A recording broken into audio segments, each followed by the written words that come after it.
Hey telitizen, kembali lagi bersama saya Aji Gautama Putrada. Ini adalah mata kuliah Sistem Cerdas Internet of Things. Kita masuk ke dalam pertemuan baru yaitu pertemuan 5, yaitu tentang MQTT.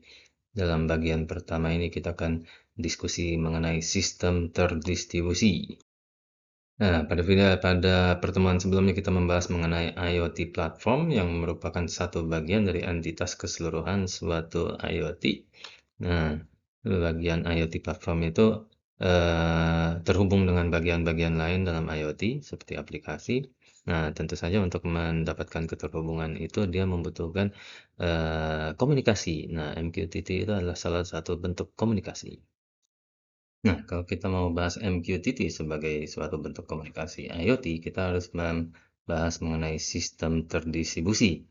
Nah, di sini kita akan ngobrol dulu definisinya apa.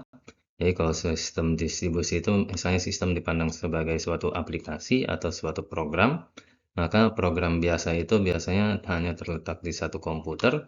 Kalau sistem terdistribusi, program ini terletak bagian-bagiannya terletak di beberapa komputer sekaligus. Nah, sedangkan setiap komputer itu kan terpisah sehingga untuk bagian-bagian aplikasi ini sehingga mereka bisa bekerja sama, mereka harus berkomunikasi melalui jaringan internet. Nah, itu adalah definisi dari sistem distribusi.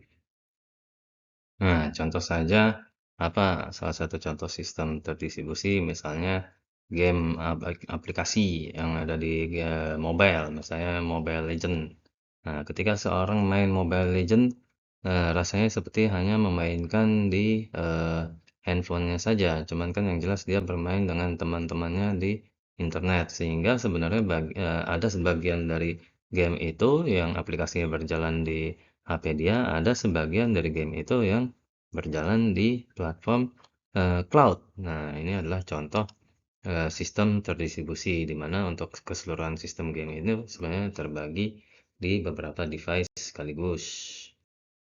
Nah, ini ada contoh lebih sederhana dari game online, ini adalah kalkulator online.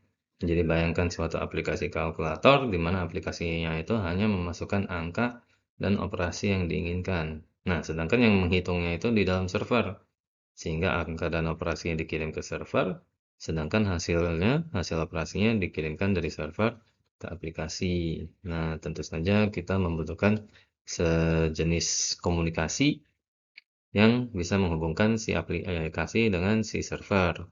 Nah, berarti ada dua bagian aplikasi di dalam si kalkulator apps ini. Yang pertama adalah aplikasi untuk menampilkan angka-angkanya dan menginputkan angka-angkanya.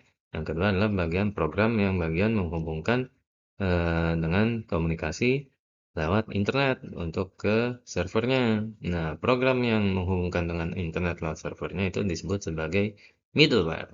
Nah, nanti kita akan membahas lebih dalam mengenai middleware pada pertemuan berikutnya. Nah, itu adalah akhir dari video pertama. Dalam video ini kita berhasil membahas mengenai eh, sistem terdistribusi. Nanti di video berikutnya kita akan memperdalam mengenai middleware. Terima kasih atas perhatiannya dan sampai jumpa pada video berikutnya.